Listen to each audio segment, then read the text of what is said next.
In a heart-touching gesture, the Orissa High Court on Wednesday granted interim bail to a life convict so that he can stay beside his daughter and support her during her matriculation examinations. Srinivas Patra of Alipingal village, currently serving a life sentence at the Jagatsinghpur district sub-jail, has been behind bars for the past 3 years following his conviction in a criminal case. Despite his incarceration, one bond has remained unbroken: his responsibility as a father. This year marks an important milestone in his daughter's life, is appearing for her matriculation examinations.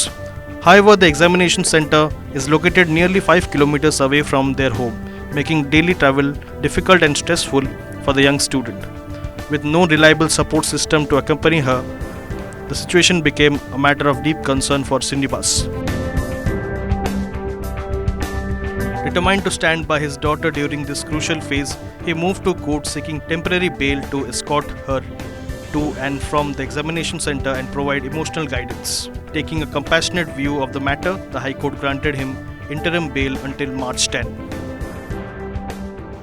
ମୁଁ ତ ବହୁତ ଖୁସି ଅଛି actually honourable high court पाखे मो झीर माने more only one daughter मोर जो अच्छी घरे श्रेयासिन तार मैट्रिक एग्जाम अपील करी कारण सी बहुत मोराल डिप्रेशन होता जहाँकि माने मुझे सांगे नी बोली तेणुक जहाँ ऑनरेबल हाईकोर्ट गोटे भल डिसीजन देते मत गोटे 10 days गोटे इंटरिम बेल प्रोवाइड कर बहुत खुशी अच्छी।